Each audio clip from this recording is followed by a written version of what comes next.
Here with Merrimack head coach Joe Gallo and Bryan Etumnu following a 69-62 win for the Warriors over Manhattan this afternoon. Coach, could we just start with a general statement on your team's performance here this afternoon at home? Yeah, it was great to be back home. We also we love playing in Lawler, but every now and then these Hamel games create some good excitement as well. I thought it was loud in there. The crowd was great, and it was just a good conference game. Like I told those guys in the locker room, we're getting everyone's best shot now. It's like we're not sneaking up on anybody. I thought Manhattan did a great job. They picked up the physicality defensively. They did what we do to people and turned some turnovers into pick sixes for themselves. But I was just glad. It's been a while. We went like 3 straight games not playing from behind. Like we've led in like 100 straight conference minutes. And when we went down 7, in the first half, the guys didn't even blink. They rallied back, went up at the half, and then never gave the lead back. Bryan, for you, your career high coming in today, making you take your career, you have a new career high today. Everyone knows what you can do on the defense end, but you've evolved as an offensive player this year. How did that kind of materialize, and what did it feel like out there today? Honestly, it felt great. All the work ethic we put in during practices, taking our best shot at all these teams and going our hardest every day, it's bound to fall off. And once we do our job on the court, nothing can stop us, honestly. You attempted 6 threes today. That's really never been your game, but you're starting to hit some more of them. You made 2 today and a lot of shots in big spots. How has this team made it easier for you on the offensive side of the ball? Honestly, trust and confidence. Gallo always trusting me in practice. Bag, make sure you get some threes in, but come off a screen, I'll pop. It's always my teammates and my coaches having trust in me, and I just enjoy that, and it's great, good confidence for myself. And then obviously everything you do on the defensive end today, another good defensive performance in the sack category, 3 blocks, 3 steals, but it's more than just that for you. Yeah, honestly, just being an anchor on defense, being always the one-on-one defender down there, have a big role, even though it's a lot for most guys saying that I'm undersized and things like that, but I take that as like control criticism, like, being one of them guys with having long arms and being a defender. That's my job, my biggest job. How did this team stay level when you went down by 7 and then you were able to come back and then make every punch back when they would punch in the second half? Honestly, focus with our team, staying together. We're not that team to spread apart with each other. As long as we're family, keep it together and always get 3 stops in a row. Nothing can stop us. We'll go to John Avino next. Coach, I thought the pace was pretty frantic right from the get-go, which I know you thrive in. Maybe a few too many turnovers for your liking early, but how did you feel like the team responded from maybe a little early adversity that you just talked about there? Yeah, I think it was frantic early, and then I thought we controlled it. Like it was only that first half, so they averaged 70, 71 possessions a game. We're more in that like 64, 65 range.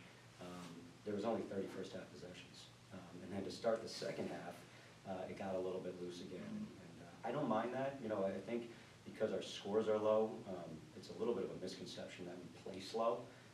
It just takes a really long time to score against us, right? We had, I think, 3 shot clock violations today. Like right off the bat, a 40-minute game just became 38 minutes and 30 seconds. So we want to push the pace on offense and just control tempo on the other end.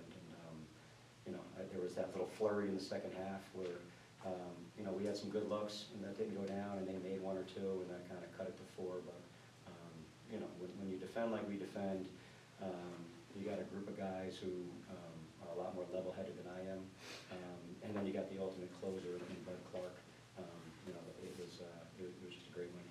Bryan, what is it with Bud? Does he just give you a look and, it feel like you guys were a little bit more aggressive today with that, but it's not for, they all connected. So what is it? You just look at you, Yeah, give you a wink? It's just chemistry, just the way his body language is with the ball, like, that's how I know that's how you have a good connection with your guard, honestly. Like, his movements, you go off his movements, and he gives that look, and it's definitely there.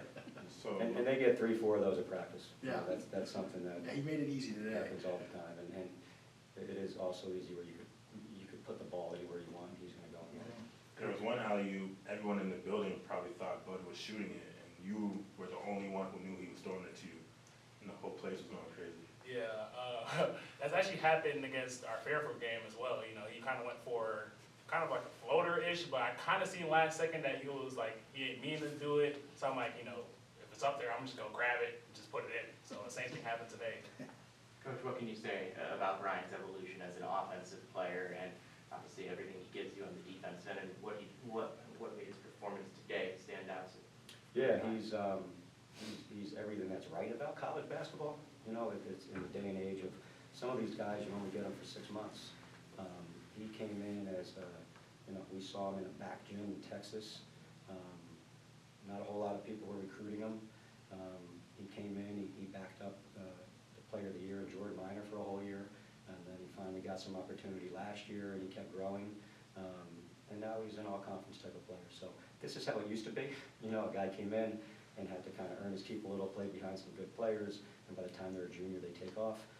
Unfortunately, we don't get to see that a whole lot anymore, but he's a true success story, and he's just going to continue to get better. I felt like Sean was making a ton of winning plays on the glass today. I mean, you guys had 11 offensive rebounds, and Sean had 5 of them. How important was his performance? Yeah, the guy just makes winning plays. He can care less if he ever takes a shot.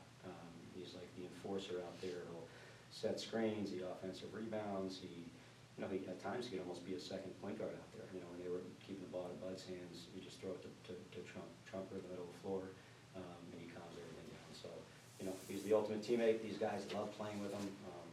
You'll never see him like make a face if he doesn't get the ball. But none of these guys really, just kind of how this team is built. But he's one of those guys that even, I know today he had the 12 rebounds that jump off the page, but even on nights where the stats don't show it, Trumper helps us win every single time we play.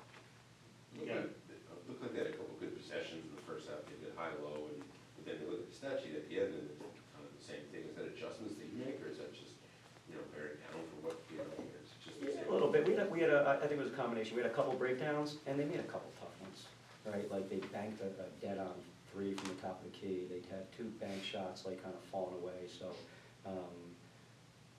it's old Brad Stevens thing from years ago. At halftime, we usually look and say, all right, which team got better shots? And I thought we got way better shots, even the ones they made and the ones we missed. And if you just continue to do that, usually the team getting the better shots, as long as you take care of the ball, ends up winning the game, and that's what ended up happening. And you guys have 4 days before a tough away game at Quinnipiac. What do you guys want to focus on in that 4-day break? We'll be off tomorrow, and then we're really we're a creature of habit. We're a creature of routine. Our days of the week look exactly the same every week. I think it what keeps us fresh. We haven't, knock on wood, but we haven't lost a game in February in 2 years, and I think a lot of it is how we tell these guys and they know, right? They never, they always show up to work hard, because there's days they walk in the gym and I put 32 minutes on the clock. And I say, and if it's good, we'll be out of here with 2 minutes left on the clock, right? So they know I'm not a guy that's gonna keep them in the film room for 4 hours, or, overdo things in practice. Show up, work hard, keep them fresh. And, I'm sure, I don't know which one of my assistants, but someone's been watching Quinnipiac for days now. I have not. I couldn't tell you anything about them. But I will, at some point tonight or tomorrow, start watching some film on. Final question? Bryan, do you expect any of your dunks to be on SportsCenter today? I wish I had a dunk after a whistle was blown. I wish that would have counted, honestly. That might have been the best one. Yeah, that was honestly the best one in my opinion, so hopefully.